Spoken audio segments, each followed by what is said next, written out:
En attendant, on va parler de cette autre opération XXL, nouvelle opération d'envergure, un coup de force contre le narcotrafic qui ne faiblit pas. Après Marseille, il y a Lille, il y a Dijon. Une dizaine de villes seront pilonnées cette semaine, dans les semaines qui arrivent, par les forces de police. Plus de 187 personnes, on l'a dit, interpellées. L'objectif, c'est d'arriver à 850 interpellations. Gérald Darmanin qui reprend la main, Olivier d'Artigol, après s'être fait souffler la vedette, on peut le dire, à Marseille. Et pas qu'un peu. Bon, d'abord, il vaut mieux annoncer une opération XXL que communiquer sur le thème. On va faire un petit truc rikiki. Peut-être ça aurait moins d'éclat.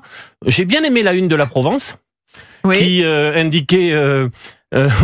ils sont partis, mais nous on reste, en mettant de dos deux certainement dealers. Mais vous avez vu que le directeur de la rédaction d'ailleurs avait été suspendu. Oui. Après cette une. Il a été réintégré depuis. Et on lui souhaite le meilleur. Bon. Mais ce qui m'ennuie justement, c'est que je vois bien la surcommunication. Le fait que le gouvernement se mobilise, mette des moyens, que la peur change de camp, que dans les quartiers populaires, les habitants puissent bénéficier d'un droit absolu qui est celui de la sécurité. Déjà qu'ils ont beaucoup de difficultés de tracas pour le quotidien, cela me semble très juste. Mais on sait aussi, parce qu'après les habitants témoignent, qu'après ces méga opérations de communication, derrière, la vie reprend, j'ai envie de dire, son cours et on voit les trafics se réinstaller. La question qu'on pourrait se poser, quels sont les moyens pérennes, de longue durée, mobilisés, c'est ça, pour apporter des réponses solides? Parce qu'après l'opération dans les Bouches-du-Rhône, on le rappelle, 22 kilos de stupéfiants, j'ai envie de dire seulement, alors ça paraît beaucoup pour nos auditeurs, mais c'est vrai qu'à l'échelle internationale, c'est peu. 71 personnes placées en garde à vue et près de 400 000 euros en liquide saisi, 4 armes, Gérard Carrérou, Gérald Darmanin qui continue à occuper le terrain sur... Oui, alors Marseille, dont vous venez de donner un peu le bilan, là, de rappeler le bilan, il est maigrichon, le bilan de Marseille. Donc, quelque part, cette espèce d'immense opération de communication aussi, animée par le chef de l'État, elle n'a pas été très concluante. Et Darmanin, il était exclu à Marseille. On le voyait même pas sur la photo, quasiment. Il y a eu la visite surprise d'Emmanuel Macron, on le rappelle. Le président est venu, et à partir de là, c'est le président.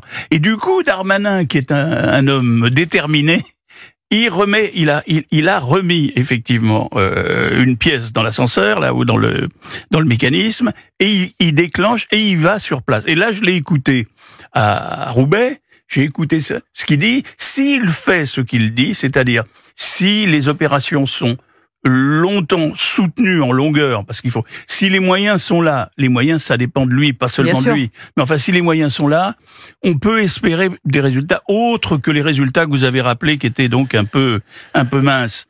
Mais c'est quand même pas facile parce que il a dit des chiffres terribles. 1 millier, a-t-il dit, 1 millier de points de deal ont déjà été supprimés, ou peut-être ou pilonnés, mais peut-être déplacés ailleurs. Mais en tout cas, disons, acceptons son chiffre, 1 millier, mais sur 3 000. Sur 3 000, ça veut dire qu'il il reste 2 000 points de deal qui sont encore en pleine activité. Donc ça veut dire qu'il faut. Et il a dit une phrase, tous les jours est dans la rue pour nettoyer. Tous les jours est dans la rue pour nettoyer. Mais ça, c'est bien. Moi, je suis pour. Beaucoup de Français imagineraient avec plaisir qu'on nettoierait les rues de tous ces points de deal, les bas des immeubles, etc. Encore faut-il avoir les forces de police, surtout quand on pense qu'on va avoir à affronter le défi des Jeux Olympiques dans quelques semaines. On en parle dans quelques instants encore, évidemment, de cette opération Place Nette XXL dans plusieurs villes de France. Avec vous, chers auditeurs d'Europe 1. Tiens, il y a Alain qui nous appelle, qui nous écoute en Bretagne. On l'entendra dans quelques instants. Restez bien avec nous sur Europe 1. Il est 13h42, vous écoutez Céline Giraud sur Europe 1. Bon début d'après-midi sur Europe 1 avec Céline Giraud de 13h à 14h. Décryptage de l'actualité avec vos deux chroniqueurs du jour, Céline, Olivier d'Artigol, chroniqueur politique, et le journaliste Gérard Carrérou. Et Alain, notre auditeur qui nous appelle de Bretagne. Bonjour Alain. Oui, bonjour. Merci d'être avec nous en direct dans Europe 1, 13h. Vous souhaitiez réagir sur cette opération XXL Place Nette de lutte contre le narcotrafic? Oui, parce que moi je me félicite qu'il y ait cette action, elle va dans le bon sens, mais je crois qu'on a vu d'ailleurs que les résultats étaient appelés dérisoires. Je crois que c'est pas du tout à la hauteur des enjeux parce que on oublie de rappeler quelques données globales.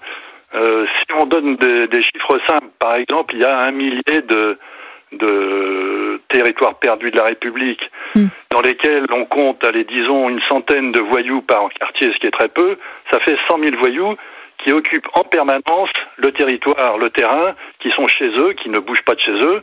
Et en face, on a 150 000 policiers, mais les 150 000 policiers, on sait que pour en avoir un sur le terrain, il faut en payer 7 du fait de ceux qui sont en poste administratif, en récupération, en vacances, en permission, etc.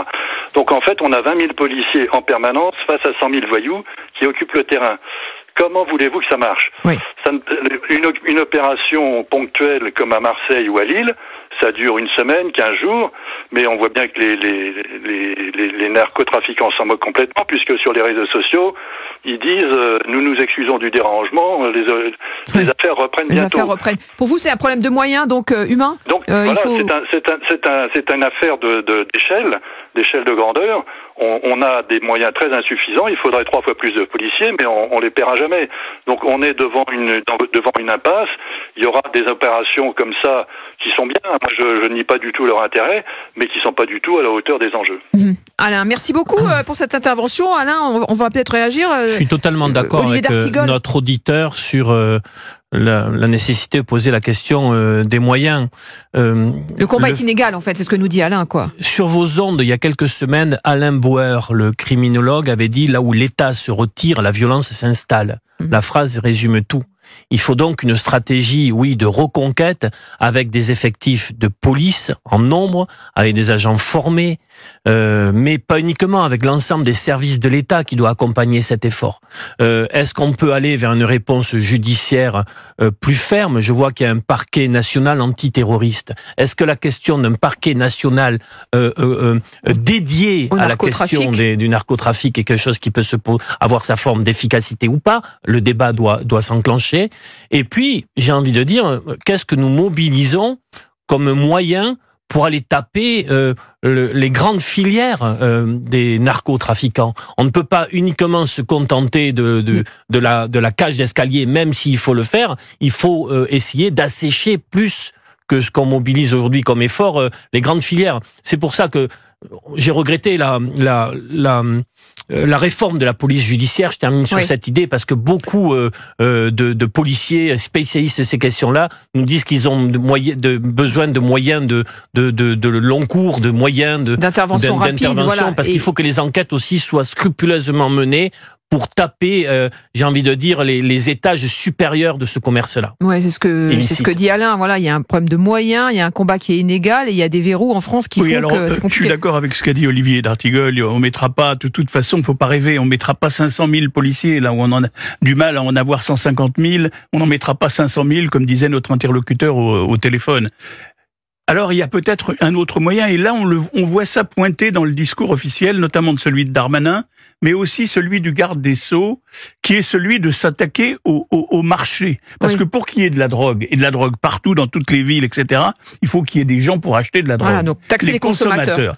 Donc, on voit pointer la taxe sur les consommateurs, et après tout, pourquoi pas? Pourquoi pas? Et on voit bien un discours, et ça ce matin c'était très clair dans le discours de Roubaix, de Darmanin, il a parlé 2 fois de suite dans son discours de ces classes plus bourgeoises, entre guillemets, qui prennent un petit peu, comme c'est festif, la drogue, etc. Bon, je trouve que c'est un peu une approche, il faut qu'il fasse attention à cette approche, parce que en fait la drogue, malheureusement, c'est un peu monsieur tout le monde. Il y a aussi les classes bourgeoises, il y a une partie des classes bourgeoises, mais il y a aussi beaucoup de classes populaires. Mais ça peut être une approche intéressante. Moi, je serais pas contre. Moi, j'ai jamais touché à la drogue. Moi, je serais pas contre. Première contravention, 1 000 €, payable tout de suite. Voilà, 1 000 €. Grosse amende. Je veux dire, on faut savoir ce qu'on veut. On pourra pas traiter ça uniquement avec des policiers. Il y en a pas assez, il y en aura pas assez.